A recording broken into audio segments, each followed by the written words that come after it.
So what do we mean by the Upstander Ripple Effect? Stand up against hate and prejudice, even if it does not affect you. From moral dilemmas in today's headlines, upstanders who rose for justice, and stories of survival. Be prepared to walk away from this conversation inspired and motivated.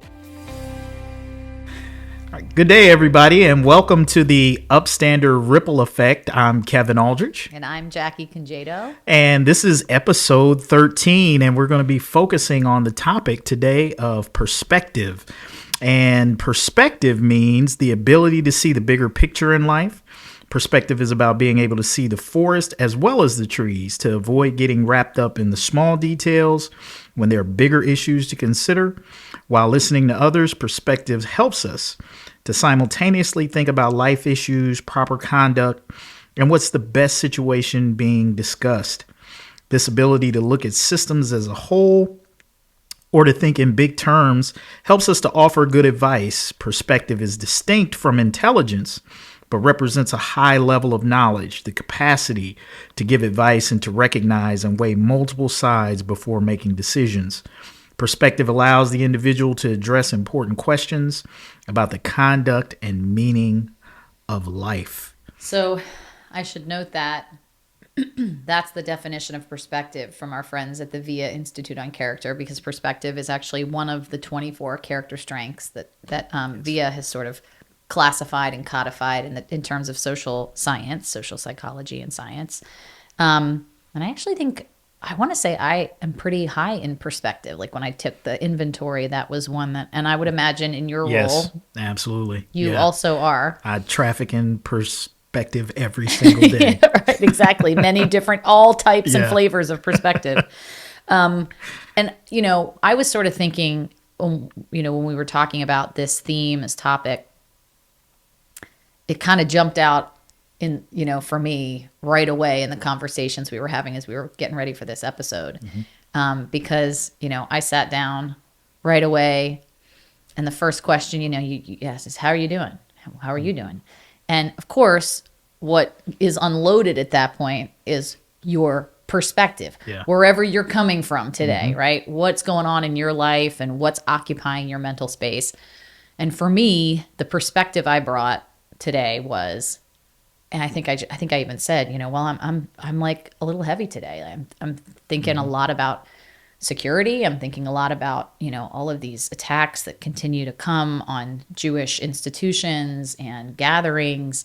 We're going to talk about some of them today, and about, our own, footprint as a museum and our security needs and challenges and opportunities. And so and it was funny. I mean, not really funny, but interesting that you were like, oh, you're worried? Why? And it occurred to me that you're bringing a different perspective to the conversation, right? You're not living in that space. You're living in a different space. Yeah. Or not only because of that, but I think my perspective of how I have viewed the Jewish community here in Cincinnati and the measures that you guys have been taking to, make sure that you're protected and secure, I think have been extraordinary. And so in my mind, I'm thinking like, well, wow, but what more you guys already do a lot. What more could you be doing? But again, that's a different reality than the one that I'm sort of living in. So yeah, I think that's a great example of just how, perspectives as someone who is not living that day in and day out sees what you're doing and looks at it versus how you feel about it, living in it every day and what more needs to be done. So yeah, I think that's a great example of how, perspectives can be different even on the same topic. Yeah. And you came to the table with your own perspective of things you were thinking about and, stuff in your personal world, whatever's occupying your CPU space related to just getting back from vacation, getting back into the swing of things, running errands. Yeah, absolutely. So, and that's the thing. We all sort of, I think you led the podcast with this, is we all sort of operate in our perspective. Yeah. The majority of our day, right? We live in our perspective all the time, and it takes a deliberative effort for us to kind of pause for a minute to move out of where we are in our space in the world and our perspective, to take time out to listen to and hear somebody else's perspective. So even our engagement, me, even in the asking of, oh, really? Explain that to me, helps me to understand a little bit more where you're coming from, right? And that took me divorcing myself from where I was at for a minute I was just about to try to spend some time, in your space. And that gets harder when, in our own perspectives, things get really loud, right? Yes. Like in an environment of threat or scarcity or perceived threat or scarcity, it's like it's all the more hardwired for us to just stay in our because just these things that I'm thinking about are taking up more than what I actually have available in terms of like my capacity. And so, and any of us in this moment could feel that way. I'm sure you do often. And so to be able to say like, pause the tape. I'm going to tune into something else for right now is a deliberate act, and it's hard to do. I mean, one of the reasons I feel, but I just want to say, I want to underscore that I think it's so important. I think it's like, I think it is one of the ways out of this sort of like crossroads that we find ourselves in, in this kind of current moment and environment, is being able to broaden our perspective or take on someone else's perspective. And one of the reasons, one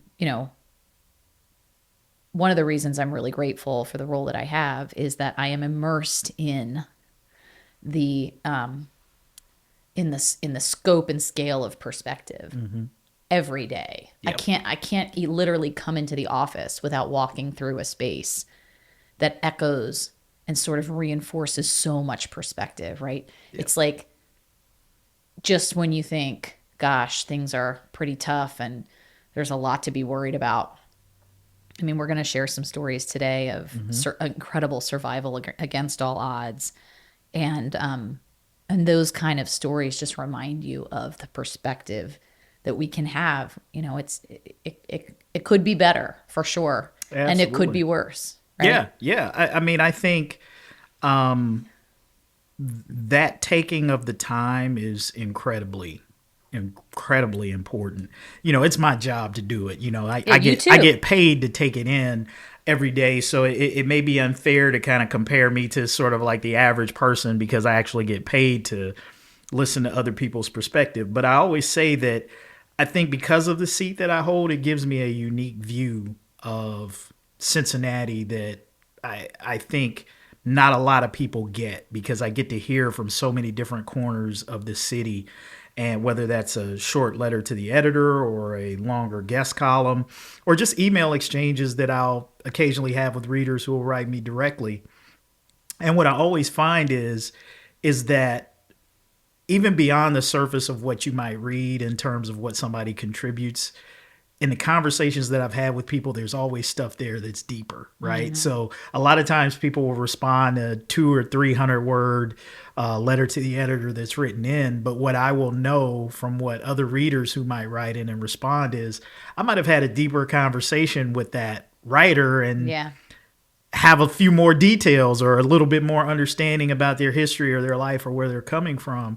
And that's what it takes for us to really kind of try to come together on some of these issues that we have, is to just try to spend a little bit more time, not jumping on people, right? The first time we hear them say something that we disagree with, because there's always something beyond the soundbite if we take time to dig a little bit.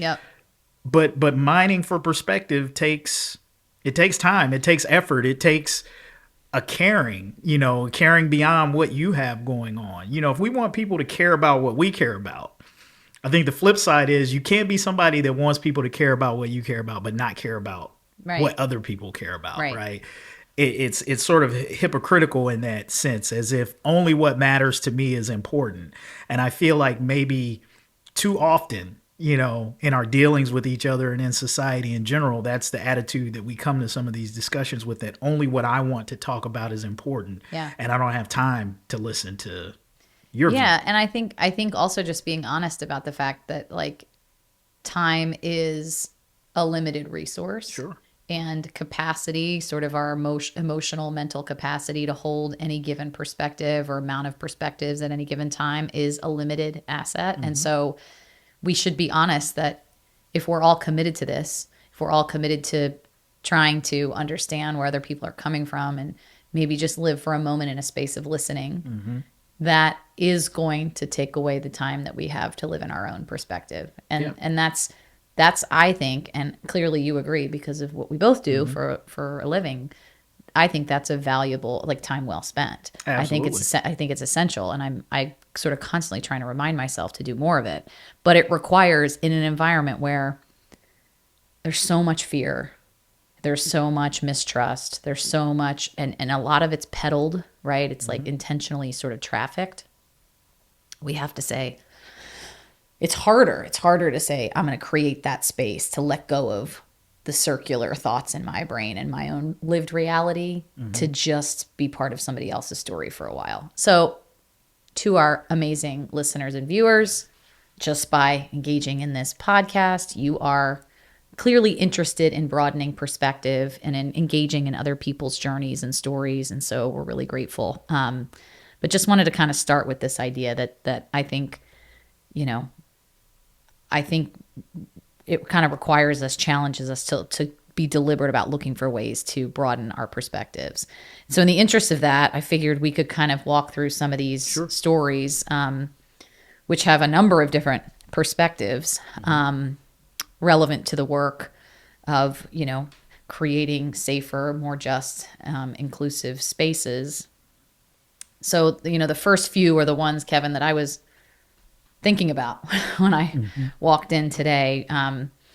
We're now in the last week, 2 weeks, we've seen a series of violent attacks against the Jewish community in the United States, in Washington, D.C., outside of the Capitol Jewish Museum, at an event actually that was hosted by the American Jewish Committee, where people were coming together to talk about shared society and how to, human relations. Two young people gunned down, and by someone who was claiming to advocate for Palestinians. Really terrifying and sad. And then, now just this past weekend, there was another sort of violent attack on a Jewish community. And actually the suspect in that case was just charged with, a hate crime, a federal hate crime. And this one was in Boulder in Colorado, where we saw sort of a similar kind of motivation out of the words of, from the reports of the scene and what this person was saying, firebombing a crowd and in the name of justice for Palestinians. And I'm just using this person's, framing of that. So, I think we also saw over the weekend the Shoah, the Holocaust Memorial and Museum in Paris, was vandalized, along with a number of synagogues there. We're hearing some smaller reports in the States of different Holocaust museums that have been tagged with graffiti. And so it's just a terribly troubling time. And, we're doing everything. What's sad about this is the very institutions, this underscores the need for work like ours now more than ever. And we're sort of battling against resistance to that. Yeah. And trying to find ways to make sure that we're continuing to do it as safely as possible. So it's highly concerning and something, of course, we think about every day, all day in the work that we do. Anything I left out related to those pieces? Yeah, no. I mean, I think when I look at and I think about these tragic instances, the first thing that I always lead off with is this notion of violence. Political violence is something that we all just have to reject outright. I mean, I don't think that you can say that enough, even though you feel like you say it these days far too often. I think that it's a refrain that, people of conscience, need to continue to suggest. Yeah. But as we're looking at, perspectives, I think, and trying to take the 30,000 foot view, part of me asks this question is what is it that in our society these days is leading people to act out violently in ways and even sometimes against people who have absolutely nothing to do Yeah. or no direct impact on the cause in which they're taking Motivated issue by with. it, yeah.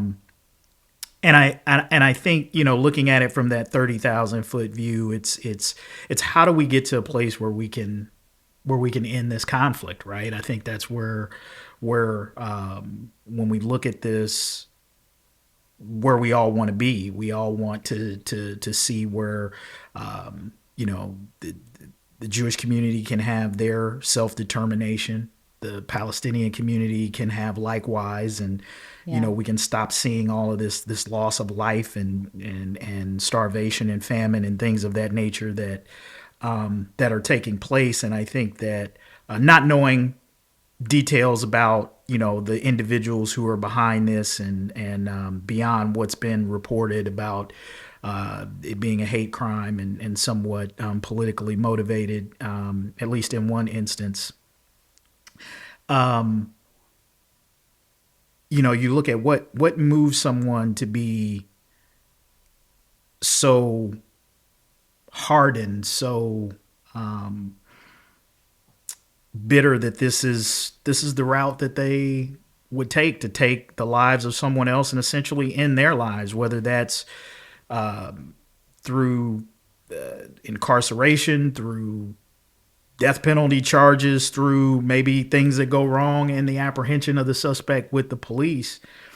And I think those are the things that we have to take a look at, because until we can figure out how to address these larger issues that are moving folks toward political violence, I think it's too easy to just suggest,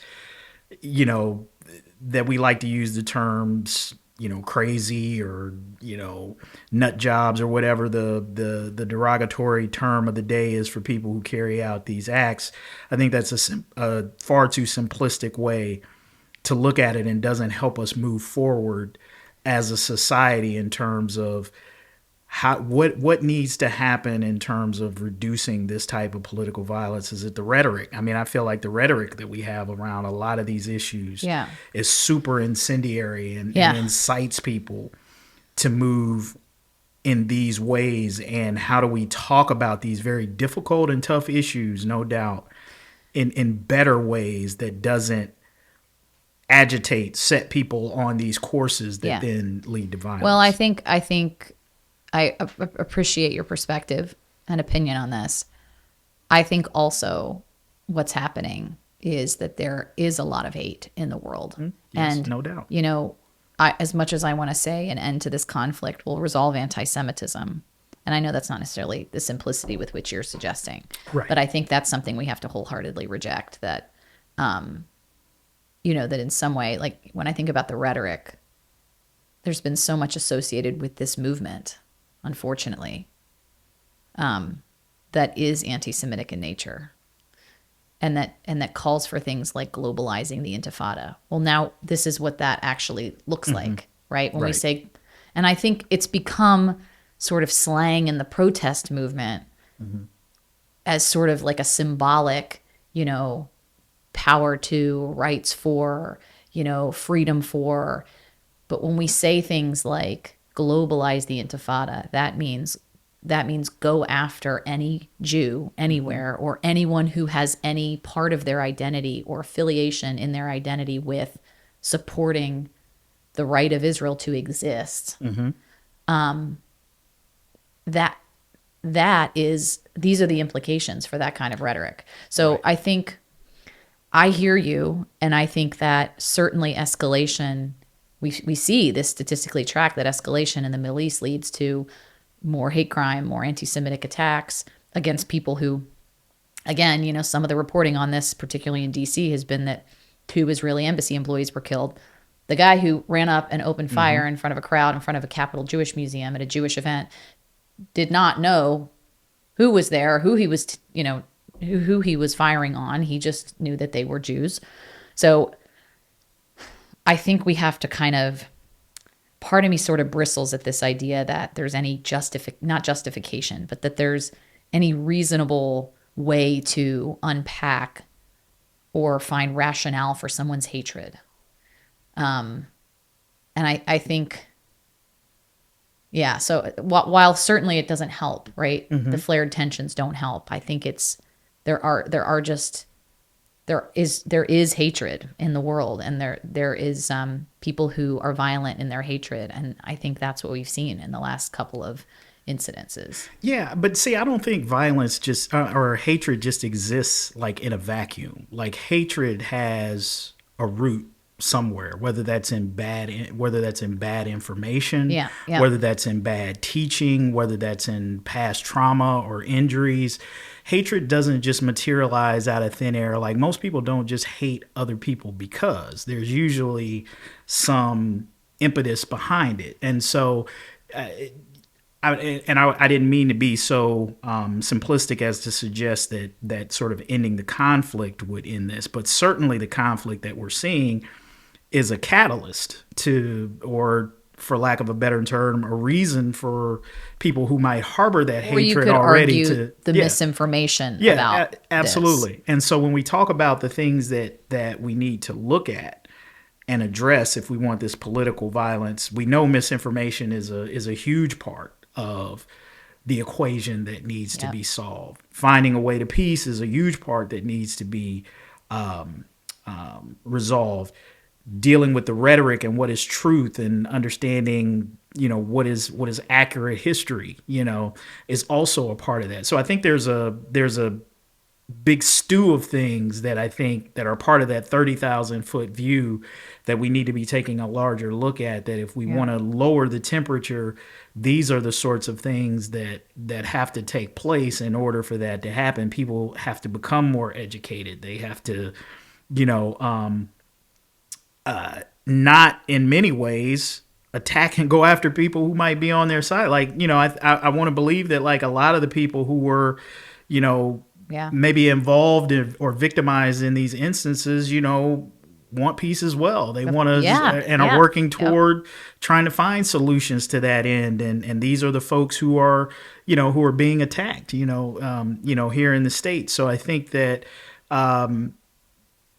there are a lot of things that I think that we need to, examine from that 30,000 foot view and say, there's a lot of work to be done in all of these areas, and what can we from our level do to help contribute to that? Because, a lot of us aren't policymakers. We aren't the ones who are sort of making these decisions.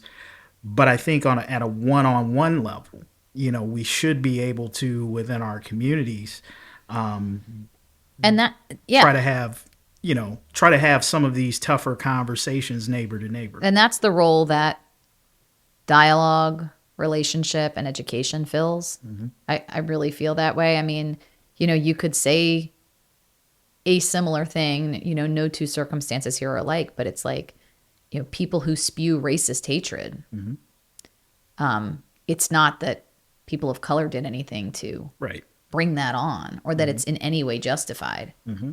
But if we're really serious about solving for that, we have to understand where's the misinformation, where does this hate develop, how does it influence, and how is it trafficked, and what role does rhetoric play in it, and who are the examples, who's setting the tone, and how is what does that tone sound like? So I think you're right. I think if we want to be problem solvers, we have to think about what more we could do. What more can I do? That's the Upstander mindset. So, it's not easy work. I mean, anti-Semitism is the oldest form of hatred, known. And, it's every bit as insidious and, pervasive and hard to root out and get rid of as racism is. I mean, there are two different types of hatred, but no less stubborn and difficult to eliminate and get rid of. And I think that those who choose to traffic in it,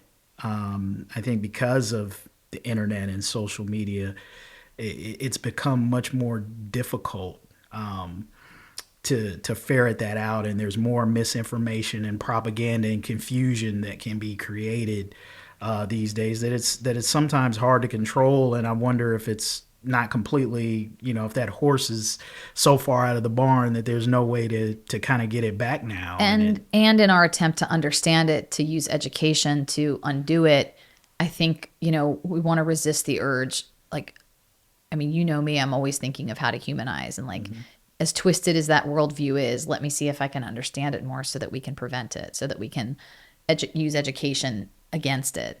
I also think that there's a slippery slope there where it becomes like there's a legitimate reason for this, or somehow this community brought it on themselves. And I think that's dangerous too. So, there's more we can do as problem solvers. And also we should be really explicit about saying, as you've said, this is unacceptable. And, Absolutely. And I'm grateful that in this case there was swift, charges, and these were hate crime charges. And so this seems to be being taken, I think, for what it is, which is a good thing. But, pivoting from sort of challenges on the left to some challenges on the right, related to anti-Semitism. And I think this is worth spending a minute on because over time, as I've sort of been working in this space and understanding the way this stuff manifests, and, particularly as someone who works in education about the history and about the way anti-Semitism is weaponized and how it really is used as a wedge, a political wedge, a scapegoat, there's sort of an interesting thing happening.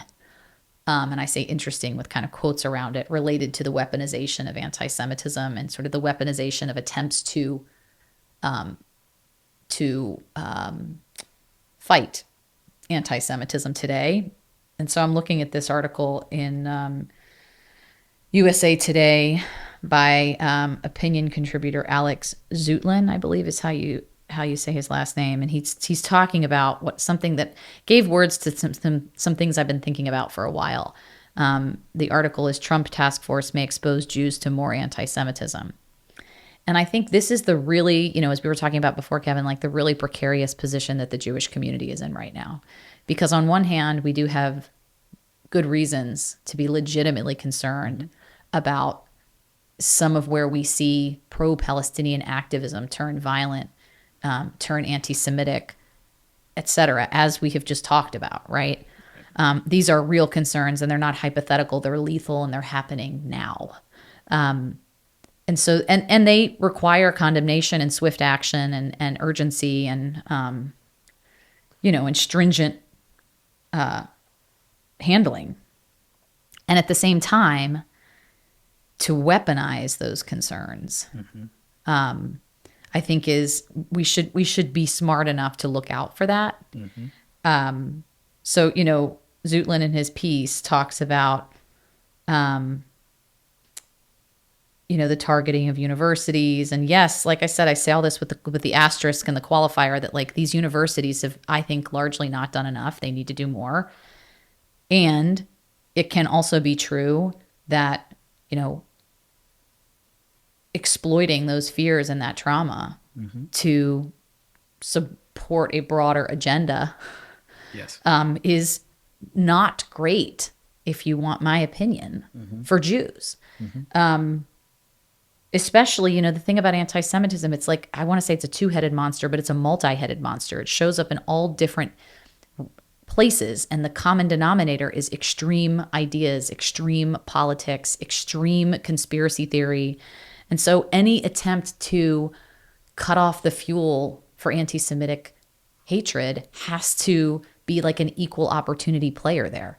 You can't ignore the issues on the right in favor of the left. You can't ignore the issues on the left in favor of the right.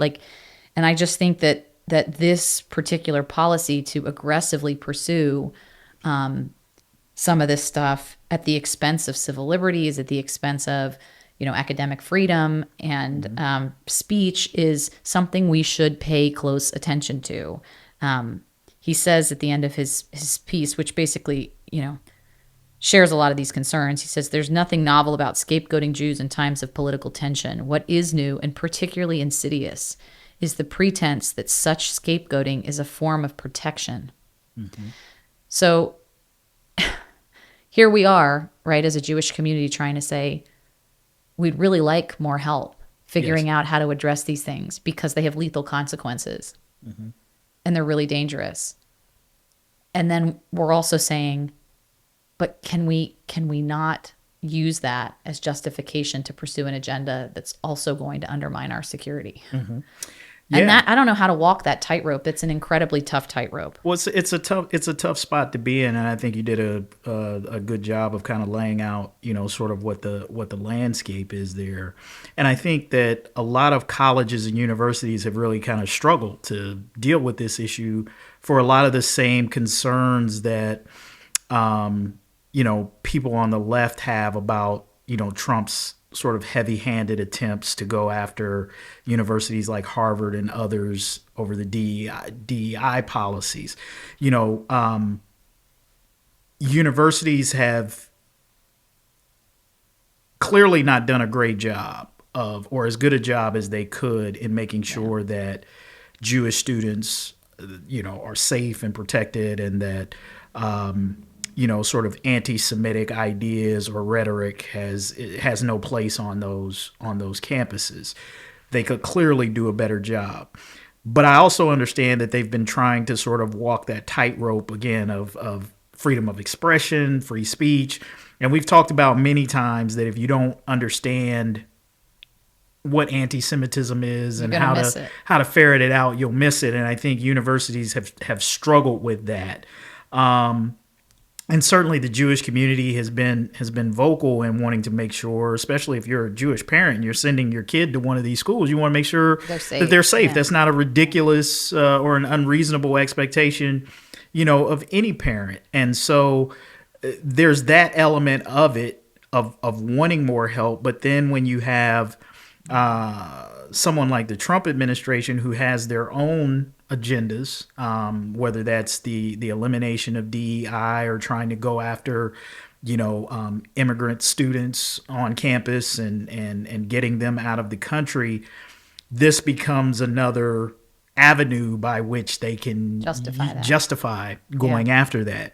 And I think it leaves the Jewish community in a position of saying, hey, I don't necessarily disagree with the concerns and trying to do more to ferret this out, but the extent to which you're trying to do that and sort of manipulate it politically, how do we talk against that? Puts us in a more vulnerable place, or adds to the vulnerability. Because there are a lot of people who sort of hold that conspiratorial view of Jews as being in control of everything.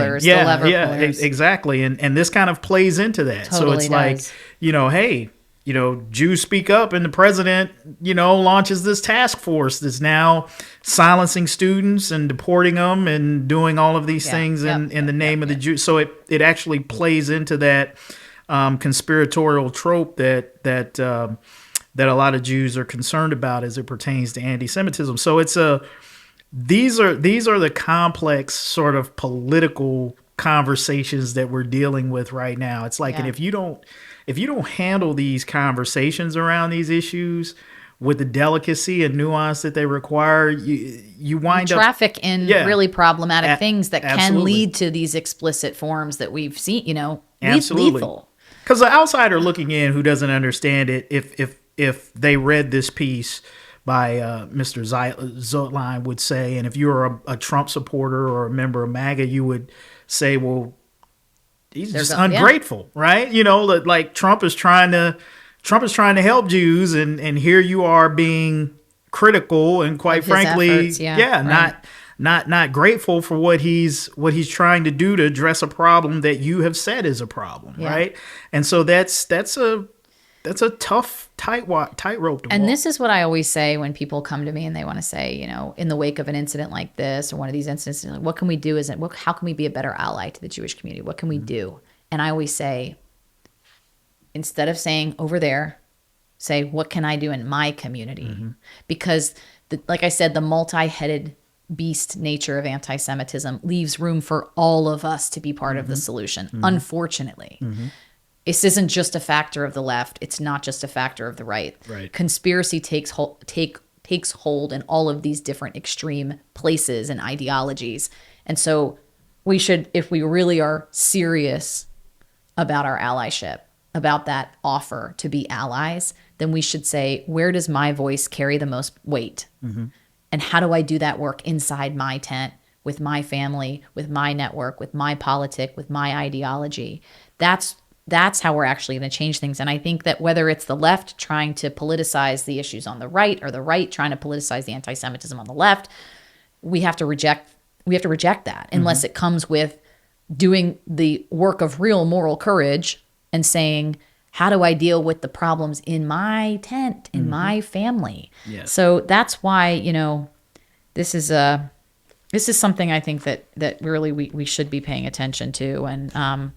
And it is one of those things, talking about perspective, that requires us to hold such a broad perspective as we look at that issue. And then, there's these other, issues and lived perspectives that are happening out there as well, right? This is June. And so it's the month, Pride Month here in Cincinnati, and it's also the month of Juneteenth. And we have all kinds of headlines about, corporate support pulling from Pride Month and Juneteenth celebrations being canceled. And so, I'm over here with my CPU, my hard drive being completely, inundated and sort of monopolized with the issues of what's happening in the Jewish world, and on goes the rest of this, which is also concerning. Yeah, it's, I think it's just more of, I see the common thing among these things is just the challenges that we continue to still have in our country with diversity and people who are different, and whether that's Jews dealing with anti-Semitism, LGBTQ people dealing with homophobia and transphobia, and black folks dealing with racism. Like when we talk about what's at the heart of most of these issues, it's our inability to handle, to accept, and to deal with difference. To humanize. And to kind of live in harmony with that. When I see the Juneteenth celebrations and the corporate sponsors pulling out from Pride Month, I think we understand that a lot of that is somewhat rooted in President Trump's attacks on DEI and his threats to pull funding and go after corporations, universities, or whoever doesn't buy into his notion that we quote unquote need to be this colorblind society, which none of us would disagree with, except for the fact that that's not the reality that we live in. And trying to pretend that it is doesn't do anything to solve the issues. Those who think that DEI or programs that don't give people an undeserved opportunity, but simply ensure that barriers are not in place and that they're being considered. If you think those programs are no longer needed, then there's a pretty good chance that you don't belong to one of those groups, affected by those things. So it's easy to talk about what a group that you're not a part of, what's real for that group and what is not real for that group. You don't have that ability or authority to be able to say that, as speaking about perspective. You know? It's sort of that dismissal of the perspective that is lent to this sort of this quote unquote anti-woke notion that's leading to these sorts of events. Now, look, as a corporate entity, you can support or not support whoever you want to. That is your given right. But I have a problem with these organizations that have been supporters of things like Pride Month and Juneteenth, and now because of the president's threats, or they don't want to get on his radar, suddenly their allyship is in question, or they don't have the dollars to come forth with that sort of thing. If it's a budgetary thing, fine. We understand that the economics change for a lot of, but if it's just simply because you don't have the moral courage to stand behind groups that you're there. That's why I'm always somewhat skeptical about some of this corporate support anyway. I think companies do what is in their best interest in terms of selling products and putting on a certain public face that they feel like will help them sell more of their wares. And when the waves of attitudes change, they change along with it so that they don't lose market share.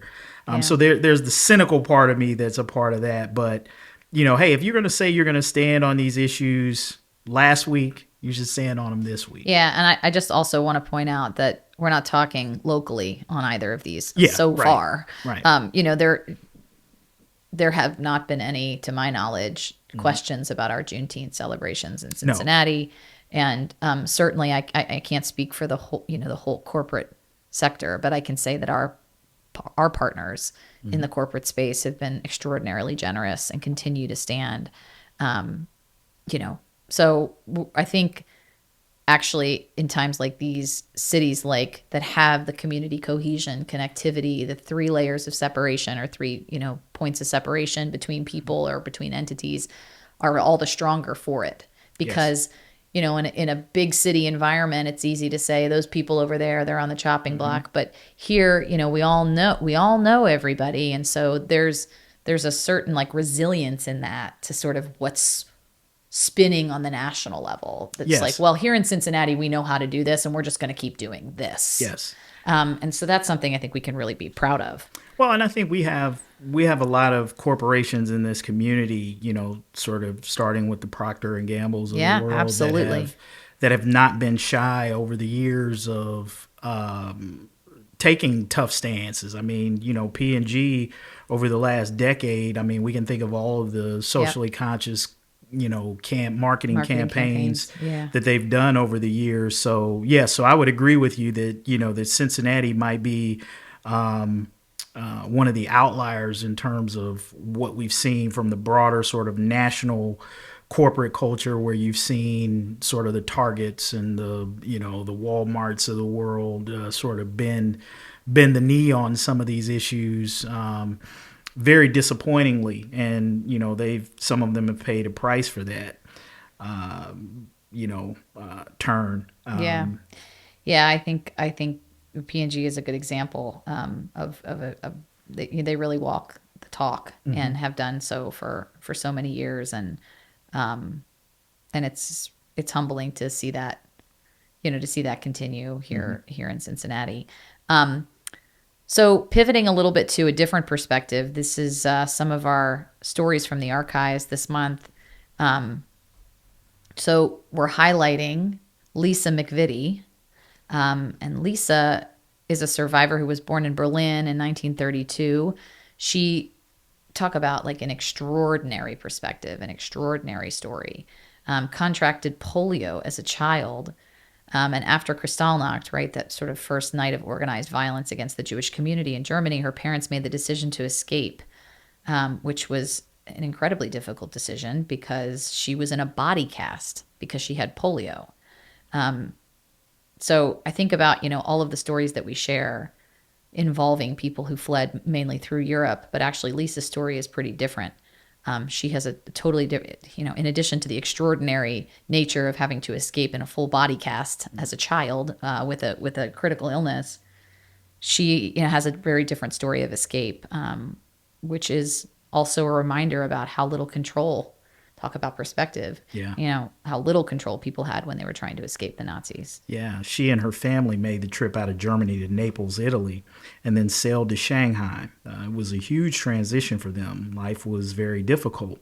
Lisa's father died in China, and her mother was left to raise the children. Lisa eventually immigrated to the United States and settled here in Cincinnati and joined the Air Force. She told us about trying to adapt to life 5,000 miles from home in a place where they did not speak the language. Let's check out her story. You talked a little bit about having to learn Japanese in school. What were some other ways that this occupation was realized in the Shanghai ghetto? Well, they put us all together. Actually, they made the rules, and the rules had to be enforced by inmates, actually, or whatever you want to call us. And they had to get permission from Goya. He was from the good faction of Japan. And he was the overseer for the Shanghai ghetto. And you had to have permission to leave the Honkyu area at all. You know, they gave you a card or something if you get stopped on the other side of that imaginary fence. Sure. You know, then you better have one of those passes. Yeah.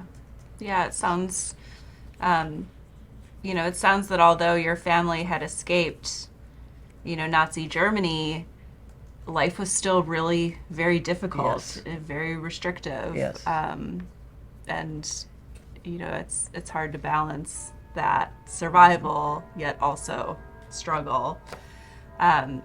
What happened upon the end of the war?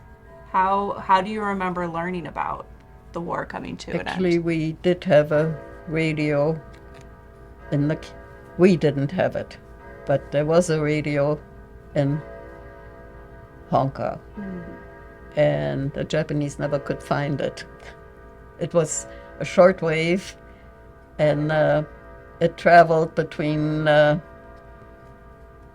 like Joe would have it today, Andrew would have it the next day, or for whatever time they said. Interesting. Wow. They just moved that yeah. thing around, so they couldn't find it. The Japanese couldn't find So it. is this how you got your news of That's how what we was got happening? the news, right? Wow. And then also after the war, they had this huge, like a cork board, where you pin up a message or something on it. That's before you get stickies, Sure. the sticky Yeah. papers. Yep. They had this board, and on it would be John Smith is looking for Adam or somebody, and that had supposedly they had incoming messages that they pinned up on there every morning at about 4:00. Those messages came through, and they were put up on that board. And my father would check the board each time to find out who's left in Berlin, and of course none of my father's family, survived that didn't get out. So it was, he kept looking though, checked the board every morning. Wow, that was as these all are, just incredibly impactful stories where you just love hearing from these survivors and what they go through. And the great thing is everybody's story is so different and nuanced. And when you think about her winding up in a Jewish ghetto in Shanghai, Japanese occupied Shanghai. Yeah, right? is not the and the way that she described the living conditions there, and even sort of the restrictions that they had to live under. I think most of us living today would kind of like chafe against that, but considering what she was escaping from, and just even being alive, your surroundings become relative at that point. It's like you're grateful to be in a Jewish ghetto with the restrictions that you have there versus the fate that so many of their family members and friends and other loved ones suffered who could not escape and who could not get out. And so talking about perspective, it does just give you perspective to recognize on some levels how blessed you are, how blessed we are with the freedoms that we have, and just kind of the ability to move. And if you're fortunate enough to live, in a nice home and in a nice neighborhood, that to not take that for granted, because there are many people for whom that wasn't the reality for a good portion of their lives. And I think, Lisa's tale is a testament to that. Yeah, I was noting also as I was listening and watching the video, for those who are watching this, or for those who are listening, what we were seeing, as she was being interviewed in her home, she has a lot of Japanese decor, things from sort of the far east. And I think that also that adds a whole other layer of wow, the complexity of stories of survival that Absolutely. she has clearly, I don't want to say an affinity, but there's part of her identity now that will forever be tied to Japanese history in a way that was complicated, but ultimately was part of her story of survival. Yeah. I think that's interesting because it does make me want to take more note, like when you are in people's homes, like to take note and just kind of ask questions about that. Because if you were just in her home, you might notice that she had like a lot of the Japanese decor, but if you don't ask about it, you might just assume maybe she just kind of likes that. But there's actually like a real life story behind that, and it just makes you wonder, every time you step into someone's office or home or a place of habitation and you see different things, like what are the stories behind it's a reflection of their journey, Yeah, right? And absolutely. and the complexity of their journey and their perspective on things. All right, so transitioning to our Upstander highlight, this episode, we're going to highlight one of our past Upstander Award winners, it's a good time to do that because we are coming up on our third annual, I guess you could say fourth annual, because we had a pretty small Upstander Awards 4 years ago. But regardless, our third or fourth annual Upstander Awards.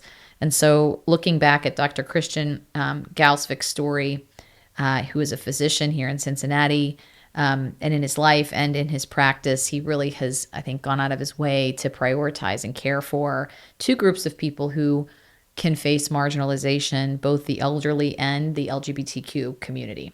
Yeah, early on in life, he found a connection to the elderly when he got a job working in a nursing home when he was in his teens. That connection continued as he went through his medical training, and during his residency, a very busy time of his education after medical school, he started a nonprofit called the Giving Voice Foundation. Its goal is to provide cross-generational conversations and connection to improve the health of older adults through advocacy, education, engagement, and storytelling. So let's take a look at Dr. Gausvik. I was thinking about the Upstander Award and that night and all of the things that went along with that. And I think one of the best things about it was kind of the ability to reflect on other people's view of me and kind of get that perspective. Because I think probably like yourself, we all spend a lot of time analyzing ourselves and thinking about what we're bad at and what we're good at, and kind of having that ability to step back and see how other people who chose to reach out and nominate someone maybe think about them. I think justice and fairness are good words. I have focused a lot on health equality for the LGBTQ community in Cincinnati, and so I think that's been a big area where perhaps fairness and justice have played out. I think there's components of that you could see in the work of the foundation as well. So yeah, I would agree with those. Yeah. And I wanted to definitely talk about giving voice, but I did also want to touch on your advocacy for the LGBTQ community. Can you share a little bit about that work? And it's so very important. You're really in the middle of two very important movements, right? And also, I think, raising awareness and dialogue. So tell us a little bit about that side of your work as well. So honestly, I was in residency. My husband and I were looking for a primary care physician. I started asking my contacts, surely there's someone who is part of the LGBTQ community who's doing primary care in Cincinnati. There really was not. And this was, back 2018, 19, kind of in that time period. Since then, things have improved, but it reminded me, even as I was on this journey to really focus on geriatric health, that there's this component of our community that is really not well represented in medicine. And so I think that's what sort of pushed me to really try to craft a practice that would speak to those patients. And as I really kind of dived into the data around the LGBTQ community and healthcare and their interaction with the healthcare system, there's a lot of data about how much those folks defer healthcare, how many of them don't have primary care physicians because they've either had bad interactions in the past or have fear of judgment. And those stories play out daily as I meet new patients, and they sort of describe things that have happened in their past, ways that they were sort of pushed away from prioritizing their health. And so that's been a really rewarding part of my medical practice, of really focusing on building a practice where folks can feel like they can build the right kind of trust to get the kind of healthcare that they deserve to get. And I think, again, that kind of piece of connection and stories plays out there as well. It's, you know, you hear the stories of what these patients have gone through of various generations, and really working to build that relationship and connection as their medical provider, to make sure that they trust you in a way that they're going to come to you when they need something, and that you can then reciprocate by guiding them in the right direction. So I think that's been a great piece of that part of my life, and it's been really rewarding to kind of build that in the community. You know, we talked at the beginning of this episode about the work of creating space for perspective, but there's also a role for people who are bringing that perspective, different perspectives, into sort of the collective consciousness. Yeah. And I think that, you know, Dr. Gausvik is doing that, right? It's like, this is a perspective that he lives in all the time, right? As a part of his identity, and recognizing just from kind of like a user experience space that, like, wow, this is like, it's not just me out here that needs something that doesn't exist. Sure. And then sort of taking it upon yourself to be an ambassador for that perspective, in a way that helps broaden other people's perspectives, I think is really powerful. And I think, you know, that's, as we think about Pride Month, what's so worthy of celebration, right? Is that, like, there's been so much of that work done by people who, you know, who had, you know, in many cases, very little support to do it, right? Took it upon themselves to say, this is a perspective that needs to be heard, that needs to be championed, that more people need to understand, and I'm going to do the courageous work of being the messenger. Yeah, for sure. I mean, I think that's the story that you could look at a lot of, you know, minority communities and say that a lot of gaps have been identified first by folks like that, who have seen either gaps in the system or who have been, you know, victimized or turned off by the system. And then there's someone like Dr. Gausvik who comes along and says, I am going to be the person who changes that, or who tries to create a new paradigm to fill these gaps and create these experiences. And so it began with, you know, sort of his own personal journey and his personal perspective.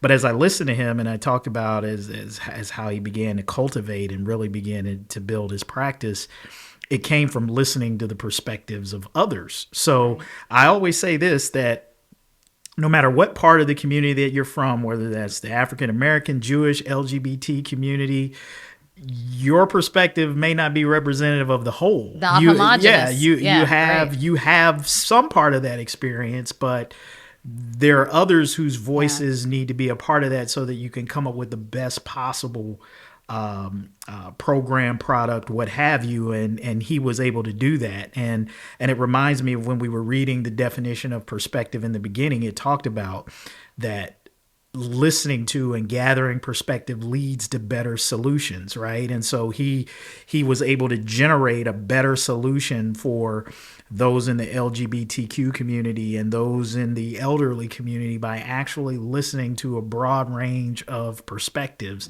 to develop something that's really good and beneficial to a lot of people. So I applaud him for that. Yeah, it's extraordinary work, and just grateful to have tremendous champions for the work of, you know, putting these perspectives, like I said, into our shared consciousness, and being a real advocate and a good listener. As we sort of wrap up here, I want to close with our Upstander shout outs, and we have a couple of them this month because this is June, and in addition to being, you know, the calendar home, obviously, of Juneteenth and Pride Month, it is also Upstander Month. And so we are really excited to have this amazing slate of programs and events. We have the Upstander Awards, which, as I mentioned, is the 4th annual, because I was reminded that Christian was a winner that first year. Yeah. So yes, the 4th year of our Upstander Awards on June 22nd. First class event, by the way. Last year was my first opportunity to experience it. And if you have not gone to the Upstander Awards, I'm telling you, you need to get your tickets. You need to come out and support and check it out. It's a great first class. I kind of want to be like, these days, how much would you pay for good vibes? How much do you think a night of like nonstop inspiration and feel good, that like we actually are good, we actually have more in common, we are all human beings, like just that reminder, what do you think that's worth? I'll just say it's priceless, and I'll only say that because I don't know what an Upstander ticket is, and I don't want to undersell the ticket, so I'm just going to say it's priceless. That's fair. Very diplomatically answered.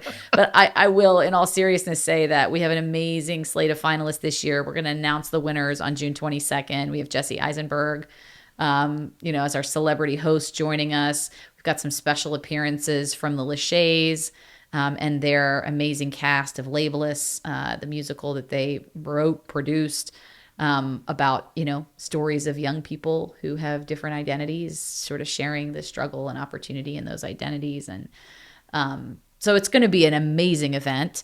And we have, in addition to the awards we give out, which are, surprises to the winners that night, we have a number of leadership awards that we give out. Also, these are several different categories of leaders in our community who are really lighting the way with their upstanding. And so I want to dedicate our Upstander shout out to the 5 of them.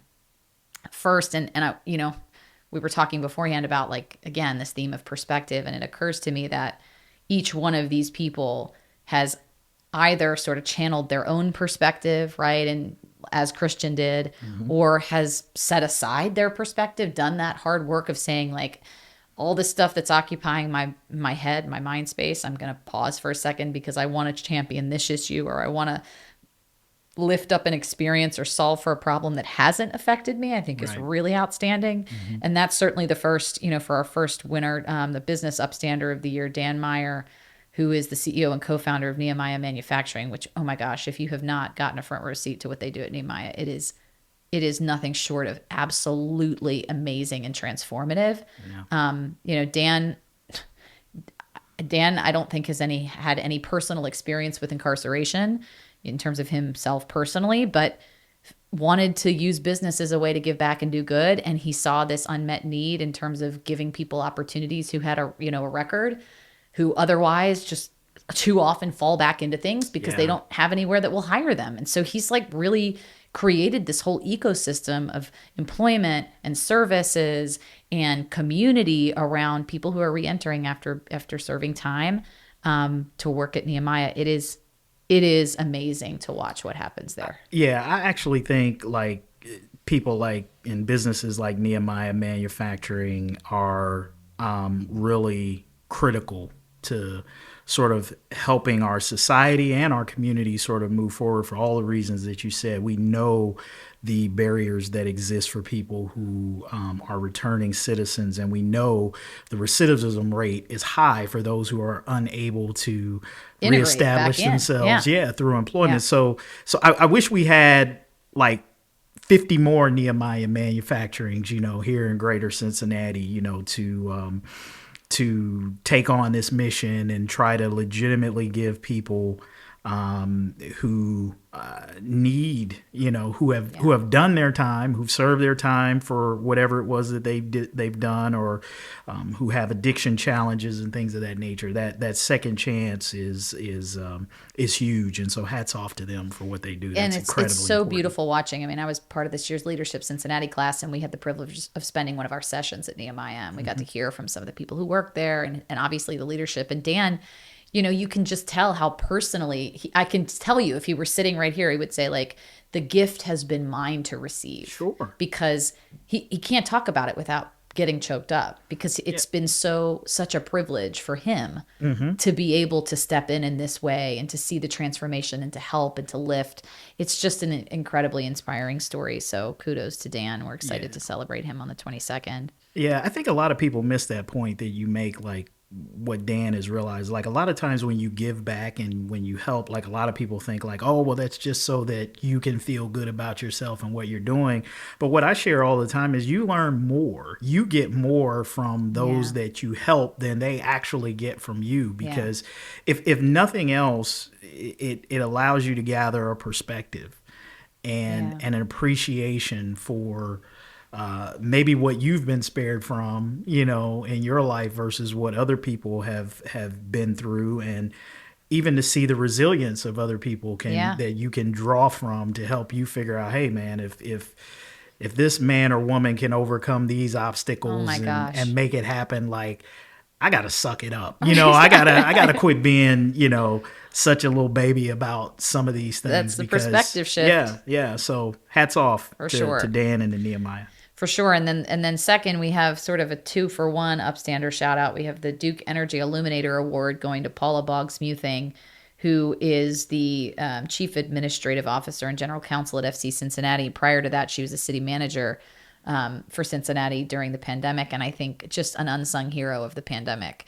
I think about the time of isolation and how we weren't even with each other, but so many people, real heroes like Paula, were behind the scenes, keeping our city running, keeping people safe, going to extraordinary measures in completely unprecedented times to navigate something that there was no playbook for. And so, and she did it with the grace and compassion and stamina and perseverance, persistence. So I would say that's like the one piece of that is incredible kudos to Paula, and we're excited to celebrate her, but also our friends at Duke Energy, who have stepped up every year to shine a light in the Illuminator Award on stories of people in our community, leaders in our community who are standing up and stepping up. And in doing that, they are also flexing those upstander muscles. So we have great partners at Duke Energy who, again, corporate folks who walk the talk. Very grateful for them. And then our Lifetime Achievement Award going to Chip Herod. And gosh, Chip has such a legacy of upstanding in this community. I mean, for decades, as founding president of the Underground Railroad Freedom Center, and, working in sort of intercommunity, interfaith spaces and multiple different iterations and organizations and programs, most recently launching the Festival of Faiths and, lots of other interfaith initiatives and sort of intercommunity initiatives. And we were just talking about this before, like Chip has done a lot of work at the intersection of communities that he is not part of. Absolutely. So, kudos to him. Absolutely. I mean, I'm a big fan of Chip Herod. When I think of Chip Herod, I think of a guy. I've known Chip for probably 25 years now. I mean, my knowledge of him and relationship with him probably spans most of my journalism career. Yeah. And he's a guy who I can say that you really feel like his heart is in the right place in terms of how he moves. And, sometimes you question people's agendas and why they're involved in certain things and why they do certain things. But, Chip is one of those guys that I've never had that question about. Like he's always seemed very genuine and sincere in his efforts and wanting to bring people together and see us all get along and have equality despite our differences.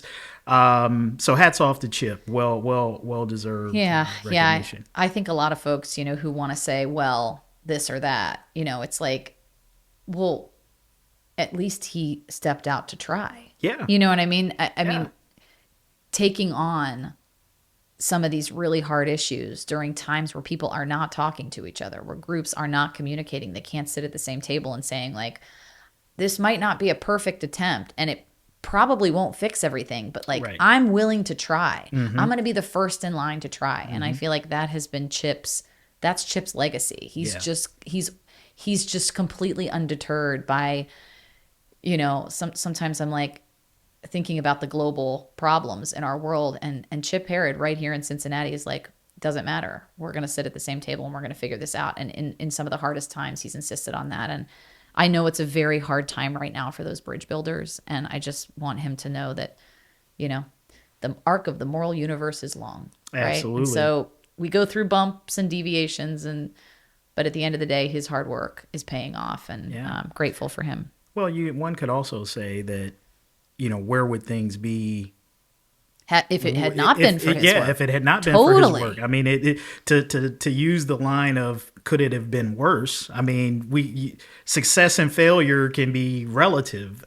Sure, things don't always work out the way that we want, but the reality is sometimes the work that you put in keeps something worse from happening. Yeah, and that's hard to measure. Yeah, you will never really know what didn't happen because of activism and work like that. Yeah. And also, so we have an Upstander Legacy Award going to the incredible legacy of Bridget Kelly, a friend, an incredible public servant who we lost this past year at only 40 years old. I think about people like Bridget, and I think about her a lot in this time. And I think, man, if we had another 40 years of Bridget Kelly, this world would be a much brighter place. But we have to be grateful for the 40 years we got. And, as our auditor, also in the Ohio State House, Bridget just had this incredible way of like getting outside the entrenched politics of issues and talking to people. I mean, she was like a Norwood girl through and through, and she just lived the idea of community.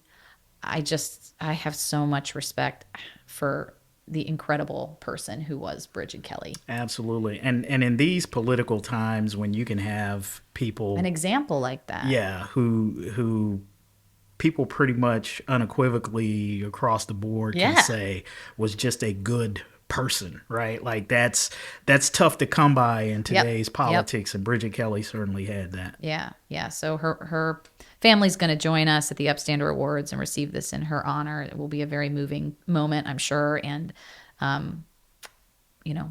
hope that Bridget is looking down on us, and I'm proud of the fact that we're trying to continue in her legacy. And lastly, our nonprofit Upstander of the Year going to Kristen Shrimplin.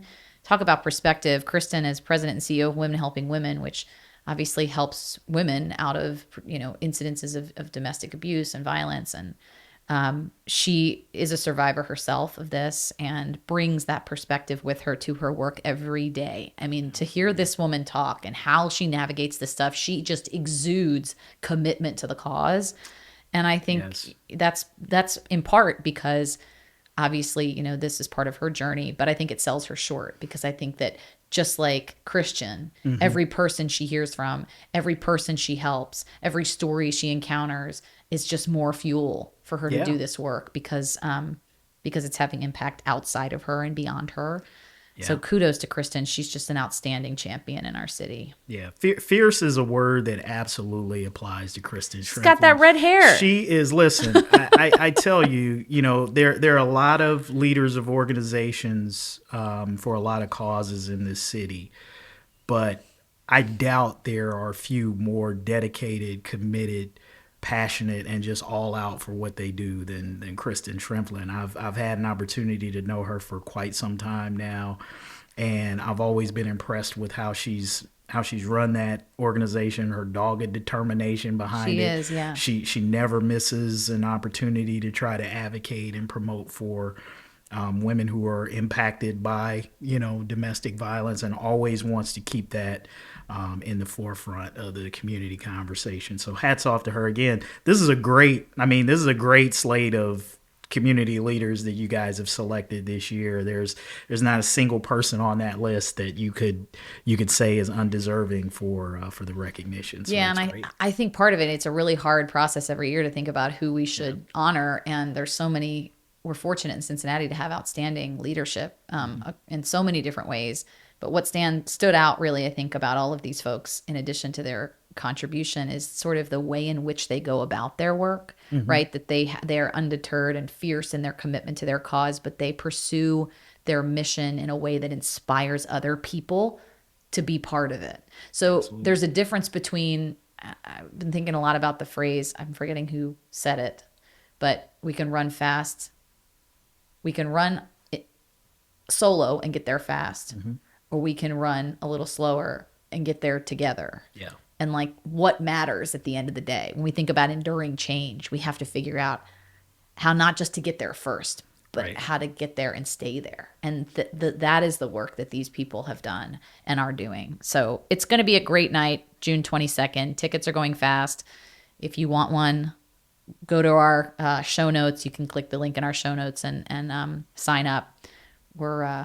It's going to be a great night. And I can promise you, you will have all the good vibes. You will reap all the benefits of feeling good about our world walking out of the Upstander Awards. Absolutely. It's quite a production too, man. You guys do a great job with the production there. It's a sight to see. I mean, you got neat, interesting little gadgets and trinkets and ways that the audience can engage and interact with the event. I thought it was, my wife and I had a great time last year. Awesome. So, Well, we're excited to have you again, and kudos to our production friends who are currently behind the cameras, who make so much of that magic happen when we put it on every year. So look forward to seeing you on the 22nd. We have our 5K on the 29th. If you're a runner, you should make sure to participate, or even if you're a walker. This year we have an honorary race marshal in Catherine Switzer, first woman to run the Boston Marathon. And you know, that's like an iconic Upstander story, right? The pictures of her like being pushed out of the race by all these men who didn't want her to run. She just was like, absolutely not, I'm running, you know? And sometimes it takes that to be the first Absolutely. to say That's like, right. I'm sorry, you're not ready. I'm ready. We're ready. And we're going to do this today. That's right. So Catherine's going to be with us, and those tickets are selling, those registrations or slots are selling fast. So join us for the 5K, join us for the Upstander Awards. And here's to our Upstanders in our community who are creating amazing ripples of change. We're all grateful for you. And we will see you next time on the Upstander Ripple Effect. Let us know your thoughts on this episode. Our email is in the show notes. You can listen anytime on Spotify, Apple Podcasts, or visit holocaustandhumanity.org/podcast. You can also connect with us on Instagram and TikTok at Holocaust and Humanity, and X and Facebook at CincyHHC. The Upstander Ripple Effect is a production of the Nancy and David Wolf Holocaust and Humanity Center. The center's mission is to ensure that the lessons of the Holocaust inspire action today. This series is part of the Cynthia and Harold Gutman Family Center for Storytelling. Visit us in person at Historic Union Terminal in Cincinnati, Ohio, or online anytime at holocaustandhumanity.org.